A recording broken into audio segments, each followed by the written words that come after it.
Buenas tardes, primero. Soy Eduardo Moreno, docente de la Universidad Nacional de Córdoba desde hace muchos años y bueno, me ha gratificado el hecho de que en un momento en que yo era más joven, es decir, a principios de años, me comprometí a venir a dar este relato, lo que me ha insumido un tiempo importante. Quiero agradecerle a las autoridades, al doctor Gramática, y bueno, y es un orgullo estar en esta tribuna donde lo veo acá a Ciso Hernández, que me está mirando y que me va a criticar. Era un hombre de una labia espectacular. Escucharlo hablar, uno se hacía cirujano. ¡Qué notable! Bueno, allá vamos. Nos vamos a ocupar de dos temas.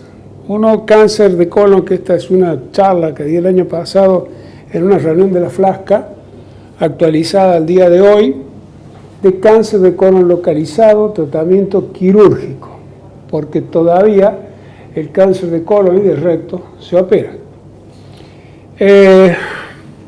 Primero, rendir homenaje al profesor Mirisi. Esto es una foto del año 1981, el que está al lado es el profesor Longo. Ustedes, por supuesto, no llegaron a conocerlo, fue el que ganó el concurso e hizo el servicio de cirugía número 3 del Hospital San Roque de Córdoba y una de las cátedras del San Roque a donde me he desempeñado. De aquella época es esta foto donde se me ve muy joven. Acá tenemos para señalar profesor Longo y el que suscribe. He estado en este hospital, yo fui practicante de patología médica en la sala que tenía el doctor Podio, es decir que me trae muy gratos recuerdos de estar acá. ¿Cómo es esto? Cuando hablamos de cáncer de colon tenemos que hacernos cargo de esta realidad que sacude al mundo de Occidente, y el diagnóstico de situación de la República Argentina del año 2011, un trabajo de Gualdrini que lo pueden consultar en la web. Se mueren 22 pacientes por día de accidentes de automotores y por cáncer de colon de alrededor de 16 a 18 pacientes día. Es decir que esto es muy importante, la cifra en sí. Y que también que la población de riesgo habitual son los mayores de 50 años. Hablan del 75% y quizás si nos ponemos a buscar, para algunos autores es del 50%, porque el otro 50% es cáncer familiar. De esta estadística, la historia personal habla de un 15%. ¿Por qué insisto en esto? Porque cuando nosotros médicos, a veces muy técnicos, a veces por la necesidad de que cada 10 minutos un enfermo, no preguntamos sobre los antecedentes familiares del enfermo, y entonces ahí empezamos con las tareas de screening, de cribaje o de búsqueda. Fíjense ustedes, en los mayores de 60 años, 65 años, 2008, 14%, en el 2050 ustedes van a atender a una población del 25% de mayores de 65 años, y esto tiene algunas implicancias. Recomiendo esto cuando termine, lo voy a volver a recomendar porque este es un muy buen trabajo del Instituto Nacional del Cáncer, está publicado en la web de la Revista Argentina de Coloproctología. Esto es del año pasado y ahí están todos los ítems y todas las preguntas que a ustedes se les ocurran hacer, les pueden ser respondidas por este trabajo realmente que ha sido muy meduloso, muy bien hecho, y donde se habla del screening, de sus etapas, del control postoperatorio, etcétera, de manera más que adecuada. Pero ¿somos los mayores de 65 años los únicos? Bueno, en Estados Unidos el porcentaje de mayores de 50 años de cáncer de colon, la incidencia ha bajado en base a todo esto del screening, cribaje y demás. Pero tienen un problema hoy por hoy, que es que la incidencia de cáncer de colon y la incidencia de cáncer de recto ha aumentado de manera alarmante en los menores de 50 años, aún en los menores de 40 y de 30 años. Es decir, que hay que estar alertas para iniciar la búsqueda y no rotularlos a todos como que tienen un síndrome de colon irritable. Esta es la vieja clasificación del TNM, lo vamos a pasar simplemente de carcinoma in situ, intraepitelial invasión de lámina propia. Bueno, ustedes saben que hasta la submucosa llegan los linfáticos. Por afuera de la misma no llegan, es decir que se puede considerar que estos son carcinomas in situ. Después vienen T1 y T2 con sus distintas variables. Hablamos ya del tratamiento en sí. Con intento curativo es quirúrgico, hasta ahora es así. El principio fundamental, la resección en bloc, es decir, que si ustedes ven, tienen un cáncer y está pegado a algún lado, no lo despegan, lo resecan en bloc con lo que haya al lado. ¿Por qué? Porque el 50% de las adherencias van a tener un cáncer. La apertura accidental o provocada en la luz intestinal hace que hagamos una diseminación. Y al decir de Sugar-Baker, ¿qué hacemos? Un implante. ¿Por qué? Porque es una superficie denudada donde se va a cicatrizar y en esa cicatrización va a estar involucrado indudablemente la célula neoplásica. Esta es la 8ª edición del año 2016, que se la voy a pasar rápidamente porque si no nos vamos a cansar. Esto es importante, la subclasificación del T3. El T3 tiene una gravedad distinta. El T3 es el que pasa a la muscular. Cuando pasa a la muscular, de acuerdo a los milímetros, se lo ha clasificado y esto vale para recto. Es muy valioso y vamos a ver por qué. Porque en la medida que avanza, el porcentaje de metástasis va a aumentar y va a ser completamente distinto el pronóstico de estos enfermos. A más de estos avances de la resonancia magnética, tenemos esto que ya prácticamente se nos escapa un poco a los cirujanos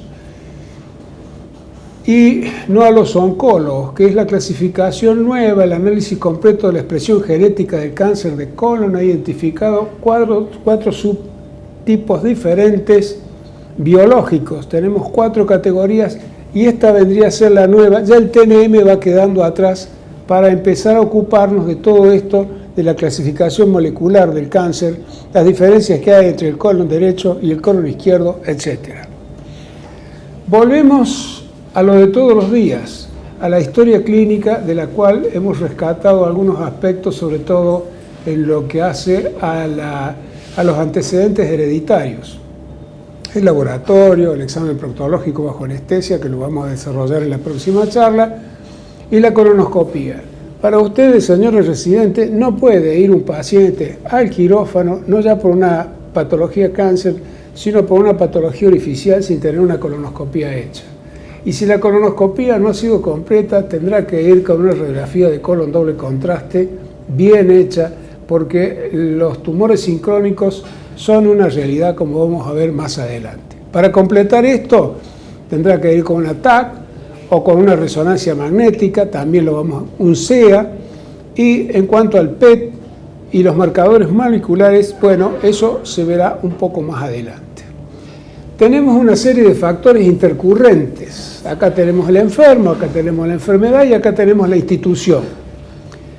Factores dependientes del paciente, del tumor, de cuándo vamos a operar, si es una cirugía electiva o si es una cirugía urgente, si vamos a desfuncionalizar o no, qué tipo de abordaje quirúrgico vamos a hacer, si es abierto o laparoscópico. Y acá hacemos un paréntesis. Ustedes son residentes. Ustedes tienen que salir con un kit básico para funcionar en cualquier lugar del país. Si tienen los elementos, lo harán por laparoscopía. Y si no, tendrán que estar capacitados para resolver los problemas en forma abierta. Ustedes saben que en uno de los últimos congresos se habla de la preparación en la era de la laparoscopia, cómo se entrenan los cirujanos para hacer cirugía abierta. Ese es un punto. No estamos en contra de nada, el progreso está acá, pero también, si ustedes ven las estadísticas de lo que hacen los residentes en el resto del país, pocas instituciones tienen la posibilidad de hacer la laparoscopia, sobre todo en colon.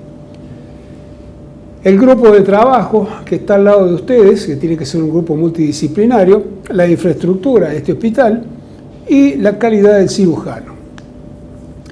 Todos estos son detalles que hacen el éxito de la conducta que vamos a tener. Factores de riesgo preoperatorios. Acá tenemos que el género masculino y los mayores de 60 años vamos para otro lado. Lo de la limpieza mecánica preoperatoria ha sido discutido, lo van a ver en la bibliografía, unos que sí, otros que no. Bueno, son conductas y todo depende de la institución a donde estén, de cómo van a hacer las cosas y de cómo son los protocolos. Los principios generales de la técnica quirúrgica valen para la laparoscópica y para la abierta.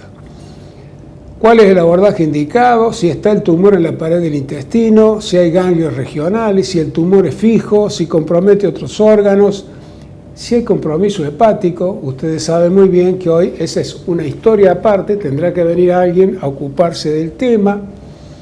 Luego de la cirugía, si cabe algún otro tratamiento, hoy prácticamente los estadios 2 necesitan tratamiento quimioterápico y con eso los costos en salud se van muy arriba. Si es comparable nuestra experiencia con la de otros centros y lo más importante de todo, si tenemos un nivel para poder compararnos o intervenir en multicéntricos. Esto es de Northover del año 97, pero tiene plena vigencia. Búsquenlo ese autor que vale la pena leerlo. Después, dentro de los principios generales, la protección de la herida operatoria, lo hemos hecho durante muchos años, es decir, un sándwich de compresas a cada lado de la sutura, con nylon al medio. El bloqueo de la luz intestinal puede no hacerse, hoy se manosea mucho la víscera, se ha perdido mucho la conducta, la técnica, la linfadenectomía sistemática, las resecciones en bloc y la ligadura alta de los vasos tributarios, con márgenes suficientes. Las resecciones, los principios tienen que ser R0. Si las resecciones son R1 o R2 en bloque, con criterio paliativo, dan mejor calidad de vida como paliación a aquellos que no se pueden resecar completamente. La supervivencia alejada no depende del tipo de resección, sino del compromiso ganglionar. El pronóstico, la profundidad de la lesión, la presencia de ganglios positivos, y a eso me voy a referir, y la presencia de metástasis. Después está el estudio molecular. Si hay invasión perineural es muy grave, si hay invasión vascular, el C elevado preoperatorio, y lo de la forma macroscópica del tumor es variable. Pero si tengo un tumor polipoide, seguramente que va a tener mejor pronóstico que un cáncer ulcerado. Los errores anatomopatológicos de estadificación, ustedes saben que en hospitales como este, el número de piezas que le llegan al patólogo es muy importante y a veces están saturados de trabajo y entonces en vez de hacer varios cortes se hacen 1 o 2 cortes estándar y se pierden muchos ganglios patológicos. La dificultad de los patólogos para aislar los ganglios, la utilización de técnicas estándar y no inmunohistoquímicos o micrometástasis, la obesidad por los mesos gruesos o la presencia de si había un neoadyuvancia, porque como ustedes saben el recto prácticamente se sideran, desaparecen los ganglios y es difícil evaluar. Pólipo y cáncer. ¿Por qué pongo pólipo y cáncer? Porque el pólipo puede tener un T1, entonces esto de Wolf y Sinja del año 73 no habían nacido. Y esto de Morrison, bueno, dijeron que la clave en el manejo, antes andaban viendo la sombra porque no había endoscopía, ustedes nacieron ya con las cámaras y demás, y la endoscopía la iniciaron los cirujanos, para decir verdad, los ginecólogos, y hay que rescatar eso. No tiene por qué el gastroenterólogo ser el dueño de esto. Ustedes, cirujanos, que van a ser muchos de ustedes aparato digestivo, tienen que saber manejar los endoscopios, porque una cosa es lo que a uno le dicen y confía, y otra cosa es lo que uno ve y se sitúa en el lugar a donde está la lesión. Y es por eso que la Asociación Argentina hizo esto en el año 2015, nuevo desafío para los cirujanos, nuevo viejo desafío para los cirujanos.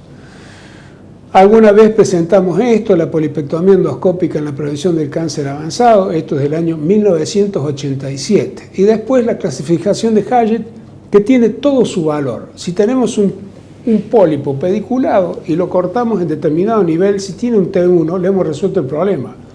Pero si el pólipo es un pólipo sésil, bueno, las cosas son distintas. ¿Por qué? Porque la profundidad de la lesión lo va a complicar. Este libro también es más que recomendable, Principios y Prácticas de la Cirugía del año 2007, esto es del año 2000, sobre 344 pólipos sésiles. Hubieron 70 con lesiones SM1, 120 con SM2, 154 con SM3. Eso es la profundidad que tienen los T1 en la submucosa. Y dice que es factor independiente de mal pronóstico el nivel SM3, la invasión SM3, la invasión linfovascular y el origen, y vamos llegando al otro tema, en el tercio inferior del recto. Esto lo voy a pasar. La polipectomía, factores de riesgo desfavorables. Nivel de invasión 4 de Hajit, la profundidad de invasión submucosa en lesiones sésiles, esto es de Kikuchi, lo pueden ver por ahí, la invasión linfovascular, el budding de alto grado, y esto también es de un relato que está en la revista argentina de coloproctología del 2009 de la doctora Rita Pastore. El que se ve en la foto, al frente de anteojos, es mi maestro, don César Nani, que me llevó de la mano en el oficio o profesión que tengo. Consideraciones quirúrgicas en el carcinoma colorectal. Bueno, acá este es el ABC. La ligadura vascular, los márgenes proximales y distales y los márgenes laterales, sobre todo en lo que hace a la patología de recto. ¿Cuáles son los tipos de tratamiento? Las distintas técnicas las vamos a mencionar rápidamente. Las colectomías derechas ampliadas, las colectomías izquierdas, la resección anterior. No olvidarse que prácticamente el recto medio y superior se comportan como cáncer de colon, es decir, debe ser tratado como tal. Y tiene una ventaja el colon. El colon tiene la ventaja en que siempre es ordenada Cuando ustedes se cansen, me dicen, me preguntan o paramos. No hay problema. Dispongo de las 2 horas estas. Ustedes han visto ahí, se ve muy bien cómo el drenaje de los linfáticos sigue a los vasos. El gran problema que tenemos es el del ángulo esplénico, porque el ángulo esplénico va a drenar para las cólicas, pero también para las cólicas izquierdas, pero también va a drenar hacia la cólica media. Entonces, cuando uno aborda un tumor de ese tipo, tiene que hacer una muy buena resección ampliada. En el caso del lado derecho, ustedes ven esto es una imagen que me facilitó el doctor Gil allá por el año 2004, cuando hicimos el relato en la Sociedad de Cirugía, y bueno, de cómo hasta dónde tiene que ir la resección. Y rescatando esto, llegamos cómo se ve todo el mesocolon, los distintos tipos de hemicolectomía, y también saber esto, que tenemos un porcentaje de tumores colónicos sincrónicos que es del 5% dentro de un rango de 2,2 a 16,6, según datos nuestros de Córdoba del año 2004, de una compulsa que hicimos sobre una cantidad X de pacientes. Y también la resección en bloc. Este es un tumor metacrónico, este que está acá es un tumor de sigmoide que estaba pegado a la vejiga, no despegamos y lo sacamos en forma conjunta, pero el enfermo siguió anémico. Cuando completamos el estudio alto nos encontramos con un adenocarcinoma infiltrante de páncreas de duodeno. Gracias a Dios lleva 5 años, está vivo, nos ha sobrevivido a la enfermedad y a nosotros. Esto es una verdad que parece una tontera, pero es así. El cirujano vascular saca las pinzas, acá pierde, le da un punto. Después si se trombosa o no, ya es otra historia. Pero nosotros tenemos que hacer una anastomosis y esperar hasta el 5.º día a ver cómo nos va. Entonces, es muy importante lo de la anastomosis. Traje esto, que está en cualquier libro, pero simplemente para decir que lo podemos hacer en forma manual, o lo podemos hacer con toda la cantidad de parafernalia de instrumentos que hay ahora, o en forma mecánica. El problema de las mecánicas es que por ahí no podemos controlar hemostasia, y hemos visto enfermos que se han perdido por sangrados profusos que no se han podido delimitar a partir de una mecánica en una colectomía derecha. Disección ganglionar del mesorrecto en el cáncer de recto. ¿Qué tiene que ver esto con el colon? Bueno, esto va de la mano con lo que sigue. La escisión mesocólica completa o total en el cáncer colorectal, esta es una revisión, donde parece que esto es una serie de trabajos del 2010, lo dejo para que lo graben, 2016, 2014, donde dice que aquello que hemos visto, la escisión con la laparoscopia, uno se va siguiendo los planos embriológicos, entonces las resecciones del mesocolon son muy amplias y de eso tenemos que aprender a aquellos que solo sabemos hacer cirugía abierta. Las controversias, mayor número de ganglios resecados, evidencia de ventajas de la escisión mesocólica total en la mejoría de la sobrevida, puede no ser necesaria en estadios tempranos, sin embargo, los resultados oncológicos son mejores si se comparan con las de resecciones estándar. La resección laparoscópica cumple con todos los requisitos de la cirugía oncológica. Y acá es cuando se empieza a cuestionar el número de ganglios, 6 a 12, 6 a 16, y pareciera que lo que resume el tema es que el promedio entre el número de ganglios positivos dividido por el número de ganglios examinados es mejor que el número total de ganglios positivos. Con esto se están manejando, un trabajo de 2013, que la invasión extracapsular es otro factor adicional de pronóstico, que la investigación de micrometástasis, que la inmunohistoquímica, y lo de la investigación de ganglio centinela, por ahí uno escucha que viene la onda y se pone a pinchar y a infiltrar y a buscar el ganglio centinela, parece que hoy no está bien definido. Seguimos con esto, las resecciones en bloc es el otro punto importante. Si vamos a sacar un páncreas que está comprometido por el contacto con el tumor, si es un T4, bueno, habrá que ponerse y sacarlo, aunque sea la cabeza de páncreas, porque tienen buen pronóstico. Y esto es un ejemplo de una resección en bloc con pared y demás sin despegar nada. La resección del tumor primario reduce la probabilidad de complicaciones y evita la necesidad de procedimientos de urgencia y está asociada a una mejor sobrevida, aún como cirugía paliativa en estadio 4. Las metástasis peritoneales, bueno, todo esto que se ha hablado de los trabajos de Sugar Baker, acá hubo un relato oficial por parte de Cariñano.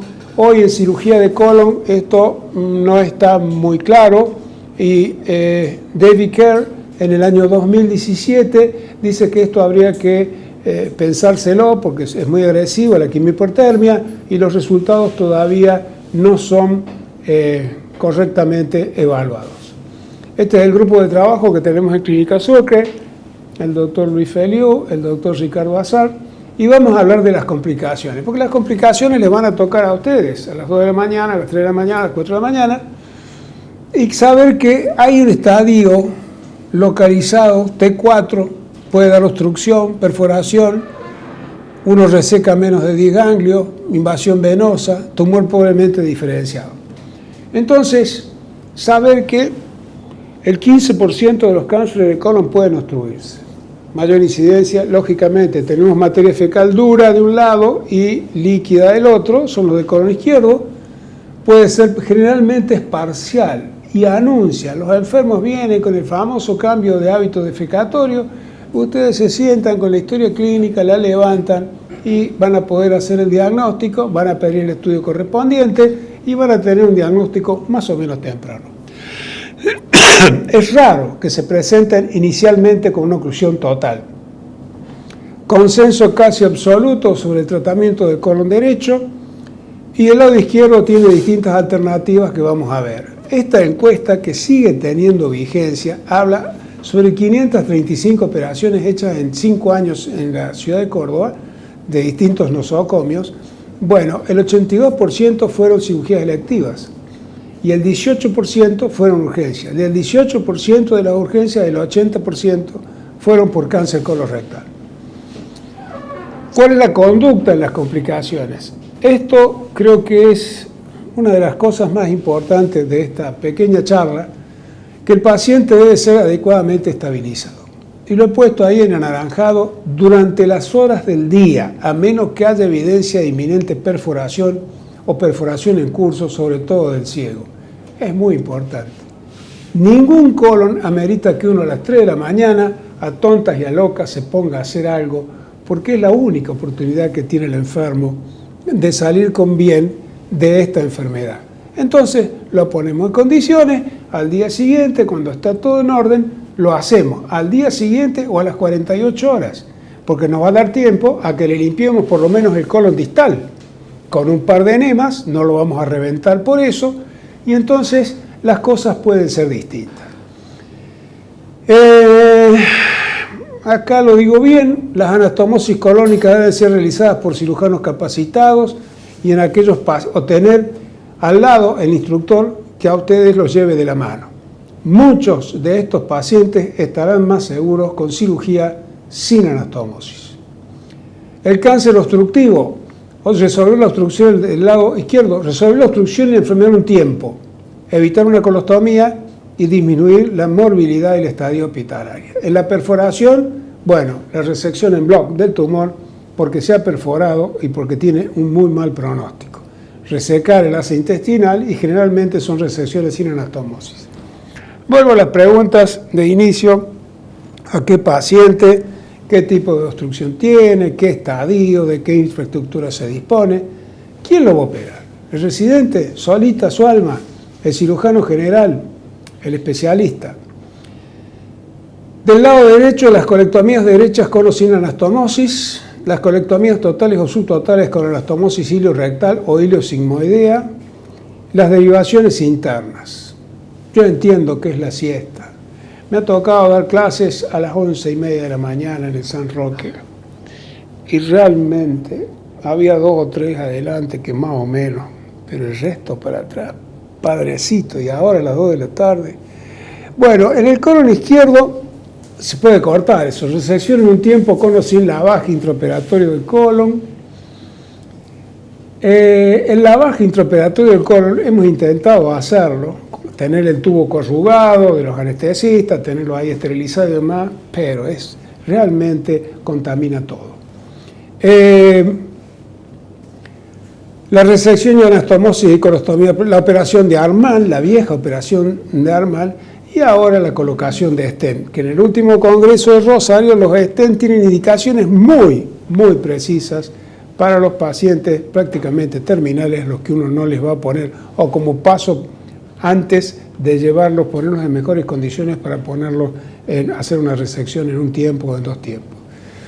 Esto es también de los 98, miren, hablan de si la colectomía subtotal versus el lavado, hubo muchos trabajos al respecto, y la colocación de stent, que en nuestro medio parece, hablan de que es un puente a la cirugía. Yo no sé si están así, porque aquí los stent es muy oneroso para nuestra realidad y tienen que estar entrenados. Si vamos a poner un stent, quiere decir que ese enfermo ha tenido tiempo de ser preparado para. Lo hemos lavado, lo hemos limpiado, porque un stent no se pone en medio de la materia fecal. Entonces hay que pensarlo muy bien y de ahí en más tomar la decisión. Las indicaciones del Armand para todo: es el remedio para el megacolon, es el remedio para la enfermedad diverticular complicada y para la obstrucción del colon, perforación, peritonitis, isquemia, estados comórbidos, el equipo que lo va a operar. Las desventajas: la dehiscencia del muñón, hay que cerrarlo muy bien, algunos le dejan un hilo largo, otros no. Mayor morbilidad de colostomía, mayor tasa de infección de heridas, morbilidad en la retransitación y pacientes que a veces se pierde contacto. Vamos acá a esto: la retransitación de la operación de Armand es simple en el caso del vólvulo colónico, porque ustedes no se meten ahí abajo, porque no está infectado, sacan eso y después le harán la operación que mejor les parezca o que esté indicada. En la enfermedad diverticular, la reconstrucción de un Armand es distinta, porque tienen un proceso inflamatorio importante. Lo mismo pasa en el cáncer, donde son cosas distintas, uno es inflamación y en la otra es cáncer. Y acá termina esta cita con probablemente no realizarla, porque está acompañada de una alta morbilidad y también mortalidad postoperatoria. Las colostomías, las derivaciones simples, la colostomía transversa, que tiene su morbilidad hasta el 30% en servicios especializados, ojo, no son gratuitas, acá lo tiene una Soria que tiene una experiencia muy grande y se las habrá contado, y después las derivaciones internas que en alguna oportunidad la hemos utilizado. La hemos utilizado cuando ha habido tumores irresecables, si hemos podido limpiar el intestino, bueno, la hemos hecho y les ha ido bien a los enfermos. El seguimiento post-tratamiento, hay que grabárselo. En ese libro que les he señalado, en ese trabajo de Gualdrini, está muy bien cómo debe ser instrumentado el seguimiento de estos pacientes. Cada cuánto tiempo la tomografía o la ecografía, cuándo hacer la colonoscopía, si tuvo o no tuvo colonoscopía intraoperatoria. Entonces, saber que el 50% de los pacientes que vienen con una recidiva son asintomáticos, es decir, que tienen que entrar en protocolo de seguimiento. Ya lo operé el cáncer, ya se curó, listo, como ha pasado en el pasado. Hoy las cosas son distintas. La recurrencia, entonces, está, acá habla David Kerr sobre la necesidad de implementar la investigación molecular para saber por qué es más agresivo el cáncer de colon izquierdo que el cáncer de colon derecho que el cáncer de colon izquierdo, pero parece que todo estaría relacionado con lo molecular, a lo que ustedes van a tener que manejar como se maneja el bisturí. Y tal vez para que se despierten, esto, que es muy gracioso, que esto no es mío, esto es de Nicola Basso, que estuvo acá hace unos años, la evolución del hombre. Bueno, Australopithecus afarensis, el Homo erectus, el Homo habilis, el Homo sapiens, y aquí el Homo laparoscopicus, sapiens sapiens. Bueno, eso es para que vean que yo no tengo nada en contra de la laparoscopia. No tuve tiempo de aprender a hacerla. Jacobs, allá en el 91, empezó con esto en Estados Unidos. Aquí uno de los pioneros, que no le ha dado tanta difusión, hoy está con la bariátrica, Foscarini en el 92, casi lo corren de la Asociación Argentina de Cirugía cuando dijo que se podía operar un colon por video, presentó 4 casos, y en Córdoba, Oliva Fernando, que se metió con la moto abajo de un camión, en el año 2004 tenía 60 casos operados. Entonces, gente que hay que sacársele el sombrero, recordarla, pues han sido pioneros. ¿A dónde? En Villa María. Ustedes van a estar en el interior. Entonces, cuando se quiere, se puede. Después vamos a esto, que el abordaje laparoscópico tiene todas las recomendaciones, esto es de Baccaro, y está esta guía de programática de procedimientos hecha por la Asociación Argentina de Cirujanos, donde ustedes van y consultan y ahí está. Bueno, todo esto está dentro del trabajo que les señalaba de Gualdrini. Y esto también grafica un poco la cantidad de ganglios que se sacan por abierta y por cerrada, por laparoscópica.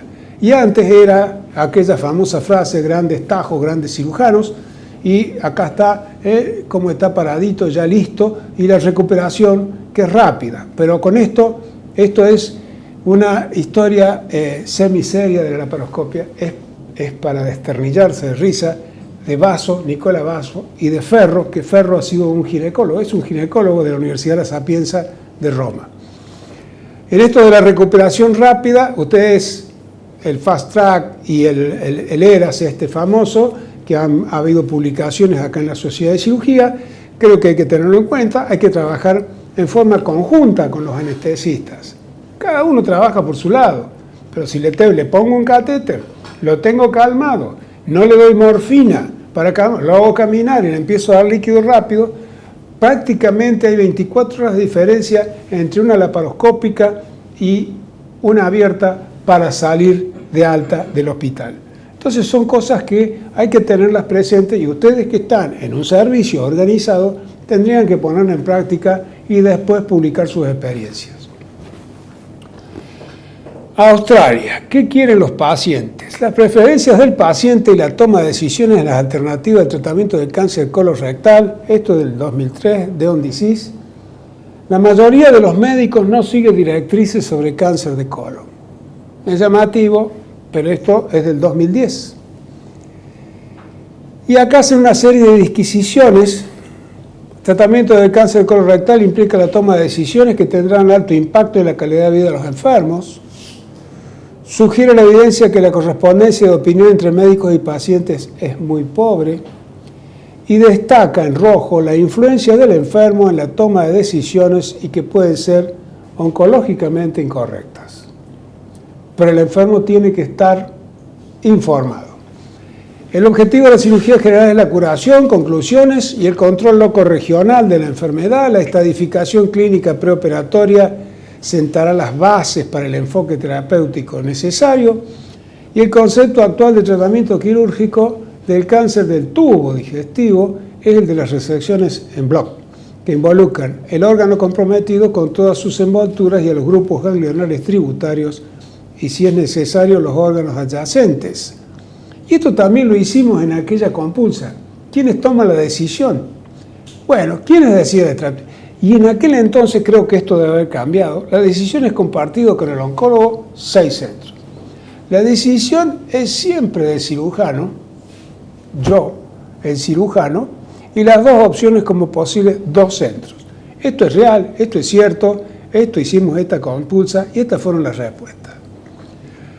A esto está este trabajo de cáncer del 2015, donde habla de los grupos multidisciplinarios, de la influencia que tienen los grupos multidisciplinarios en la toma de decisiones sobre el tratamiento que se va a hacer, es francamente positiva. Ahí está la cita que quedará grabada.